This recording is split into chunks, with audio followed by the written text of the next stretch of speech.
Alright guys, Huke again today. Hope you're doing that and enjoying your day so far. Dashy gives his perspective on the upcoming CDL season. Yes, he's in his 9th year as a competitor, but he still says he's not complacent, still got the passion, still grinding hard to try and get the three-peat this year for OpTic Texas after victory in 24 and 25. But Scump and Method's also talking about the new OpTic Nation Challengers team. Do they need some help on the coaching side? Will Scump do a good job to help this team actually improve over the next few weeks? And if that happens, could he also step in to add some assistance to the main team as well? Very much into your thoughts in the comments. Hit the like button if you enjoy. Subscribe if you're new as always. Plenty to get into and talk about today. We're going to start here because there was this bit of drama that went down. So Ben J was streaming, Miles was there. They ran that 50k tournament yesterday as we discussed earlier on today. And Miles said that following the Black Ops 6 World Championship, every single player was invited to go to Treyarch, meet the developers, talk about Black Ops 7 prior to the release. And of all the 48 players who were invited,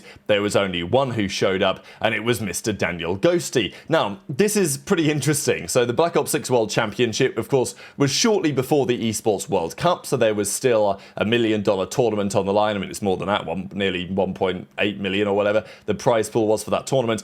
That was in the future. They were still playing some Black Ops 6, but of course the pros, they like to talk about that the devs hopefully will listen to them and they can get some feedback in. And of course, ideally, you turn up, you play BO7 even earlier. Yeah, some of the pros did eventually go to the Treyarch studios and play. There was a picture of some of them heading out there quite a while ago now. Then not long after that, of course, was COD Next, and some of the feedback has been taken on board. Of course, the reality is BO7 has been in development now for a very long time. Even if the pros were to have gone and meet, the developers in July, what was really going to change? Maybe not all that much, but you might argue that if the pros want to have a say on what's happening, they should take these type of opportunities, right? And Dan Ghosty was apparently the only one who did. Of course, it also depends on geographically where they are, where the developers are, where they've got to go, all this type of stuff. But there was also a bit more to say about this because it sounded a little bit difficult to believe on the surface, right? It's like, well, hang on, only one player went, really? That seemed a bit of a surprise. And Spinner Spencer from the league says, look, there's a bit more to it than that. It was prior to BO6, he says, and it was only for team reps. So instead of 48 invites, there was only 12 invites, effectively, for the team representatives in the GA chat, I suppose, as it were. Now, I'm guessing here he means prior to BO6 champs, right? Because can't be prior to that wouldn't make any sense, prior to BO6. So I'm guessing, yeah, before BO6, because if it was after BO6 champs, it's maybe more understandable that you would go because the World Cup is still a big deal, but it's not champs, I suppose. Whereas if it's before champs and it's in the run-up to champs, I could understand players being like, well, we've still got two massive tournaments here. I just want to focus on BO6. So, I do get that. And if there were only 12 guys invited, I think it changes the complexion of it a little bit. But yeah, it was pretty interesting. As CDL Pal says that, why would you invite the players to talk BO7 when the World Cup and potentially even champs itself was just around the corner? Karma, though, says if it was before EWC, nobody was going. I don't know when it was, but still it's my first time hearing about it. Number two, I bet 99% didn't even know. The studios have really bad track records of listening to absolutely anything. I do think it's terrible that it's happened, though, because I think the studio really seems to care this year. So that's kind of an interesting assessment from Karma.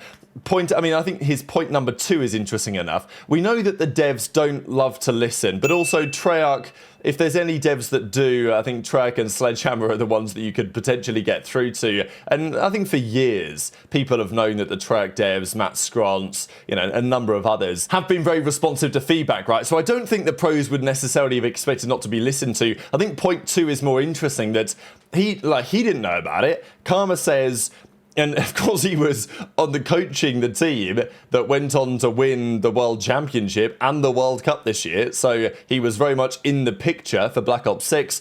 He doesn't even know when it was. He'd not heard about it. He doesn't even think the players had heard about it. So, what's that about, right? That's a little bit confusing. How there's clearly a pretty big deal, right? Like the devs are offering opportunities for the players or one representative from each team to come to the studios and test out BO7. Okay, maybe not optimal timing, but I mean, when is optimal timing? During the CDL season, it's obviously challenging anyway, and especially if you want it to be early enough to actually have some impact. But Calm had not heard about it. Maybe the players hadn't heard about it either, which is, yeah, I don't know where the communication went wrong on that one, but definitely a little bit more to the story than I think was initially described. Couple of clips I wanted to share, actually quite a few, because a lot's been happening over the last few days. This, of course, was that launch invitational quite a while ago now, but Formal was talking about Overload. Just wanted to kind of share this really in terms of, is Overload a better mode than Control? Is it more interesting? Is there more going on? I think it's better to watch. I think it's going to be more enjoyable to see how it plays out this year. I think the pros are getting used to it and learning the way to approach the maps. It's relatively high scoring the way that it stands, which I think is good. You know, there were some capture the flag maps back in the day where there wasn't much going on really. You know, people would play very slow. One cap was a pretty big deal sometimes. So I think in general, I'm happy with the way that Overload plays. It's not incredibly attack-sided heavy. There are good sides and bad sides. There are things to deal with, certainly in the overtime rules. JoeDeceives as well was pointing out that even yesterday, Mercules had the device. It went to overtime in effectively what becomes a round of search and destroy. And because they knew where Merc was, because he had the device, he was at a disadvantage. He had to play at the back of the map. So yeah, they need to fix a couple of things. There is also an argument that says this game is just better than the last few for Control. If we were playing Control on these maps, it would be better than it has been in recent years. I also agree, but also I think I want something different regardless. So I'll share that in a second. There was another couple of clips I want to just share as well, especially these two. So Scump and Zinni, they talked about this a little while ago, and now they've doubled down on this, that they are looking to become effectively the coaches for the OpTic Nation team. So Renegade and Bounds, they have an OpTic Nation team. It's not featuring Illy as we thought that it might. They've been scrimming against the Stallions over the last few days. It's going to be a learning process for those guys. There's absolutely no doubt. Right now, we don't really know what to expect of Lqgend in the Pro League. We know over the first couple of weeks of Black Ops 7, it's obviously been a struggle, but he is getting the opportunity to come straight into the league, obviously with a lot of talent there as well. He will pick things up. He will only get better in due course. The question is for Surge and for Legends, can he get better quickly enough to make a serious impact this season? And for Renegade and Bounds, can they improve in challenges quickly enough to make it work? Now, the reason why there was some talk about, okay, could you bring Illy into that team is because Illy's a veteran, right? He's been around a very long time, knows search and destroy inside and out, knows how to play respawn at a very high level as well, world champion, multi-event champion. He would be a good fit, right? It's in the same way that Lqgend's going to Surge with the team that he has is a little surprising to me. Not surprising for him, like it makes sense for him, take the CDL offer, obviously. But what I found interesting was that there's no veteran on that Surge team. There's not even a Rambo Ray over there anymore either. So Lqgend is learning CODs with Gwinn, Abe and like Lunarz, right? It's probably not the optimal scenario. When Shotzzy came in, he had Clay and Crim, right? And even for Shotzzy, it took him a little bit of time to get everything sorted. So this is why it's important to have some sort of mentor, teacher, coach, whatever, who knows what they're talking about. That's why Scump and Zinni are interested in getting involved. And, well, Scump says, yeah, like, are we taking this serious or what? New game mode from a competitive standpoint. I mean, I haven't played it professionally, but from the outside perspective, like, I mean, the pros are, I didn't like watching Control. Control just got so boring after so long. I can't believe they actually played that game mode for as long as they did. It's nice to see a new game mode. It's kind of too early to tell if it's better than Control or just a good game mode in general. I really don't know. I mean, only time will tell, right? But it is nice to see something kind of new and refreshing. Oh yeah. I know you could name Kyler's just ripping bots. So he's actually a robot. He's got like a chip in his brain or something. I think all he does is play COD. I don't think he does anything. I don't think he does anything else. I think he just plays COD, which is great. Actually getting REM sleep. Good to have him on our team. This guy he literally wakes up. I say that we kind of eat, sleep, breathe COD, but this guy actually snoozing. Yeah, chat. Kyler's been in like a demonic bag for He probably years. Don't even eat breakfast. He's just waking up. He has bots for breakfast. He has been in a demonic state for years, man. Well, that's the truth. It's crazy to think not even too long ago he was fucking spelling his name wrong at that one event. You guys remember that shit, dude? That was insane. No, I went out, D. Where'd you go? Blackheart. Yo, what the fuck? The level of professionalism on this broadcast. When I say Scrap is a descendant of mine, Apologize for my code. he's like on the tree. Oh, it's great. But like, he probably comes from Brandon. It's great. I mean, I think like what. Would you consider coaching for OpTic some point down the line? It's funny you say that because our Challengers team is in entire need of a good coach. They have Zinni, but again, good coach. Shotzzy is genuinely the best Yeah. player Chat. I've ever seen. Chat, he's gonna block out and the I noise. do mean that. sounds. You're looking at me funny. No, it's not. Are we gonna be trolly or are we gonna be like The actually best locked learner in? Call of Duty. Like I'm JP, you're Damon. I'm sure we could track that. He's still. I mean, he's. I gotta make a I mean, whole Excel spreadsheet on what maps are winning and in his losing. brain. Wow. I mean, we're definitely taking it serious. I mean, we're trying to set these guys up for success. He's teaching how to play chess. He's glazing a little. Of course. Splinter, he's glazing a little, but he ain't wrong. I'm teaching That's the only way we If we're can. gonna be trolly, we're gonna make a different call. Or you're hard. Well, yeah, we're gonna be in a different call for most of it, and then we're gonna come in after the map, talk some shit, be like, "Bound, why the fuck did you challenge that?" He's gonna be like, "I don't know, man. But why? I don't know, man. I was just these kids are These ass." guys are randoms. I just have no respect. Alright, so then, After you want in the group I don't chat? know actually what Bruce sounds Yeah, I like. do it in the group chat. It's time.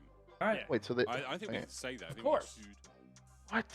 I think I'm his the- brother has Is the, Captain ended? I'm the assistant head coach. for its I'm not time. ready to get sued. You haven't watched VOD since your fifth season? I actually never watch VOD. But I'll, bro, what? I'm a playoff intuition, bro. I don't play off fucking minimap NPC. I'm like Dupree, bro, on Astralis. They won 4 majors. They basically won 4 champs in CS, and bro, I'm basically Dupree. Playoff intuition. I'm not gonna play something because I'm more to earn, bro. Look at me. I'm shooting bots in my 9th season, bro. Think about it. 9th season, bro. Going on year 9. I'm shooting bots, bro. Second oldest in the league, bro. I'm still hooping.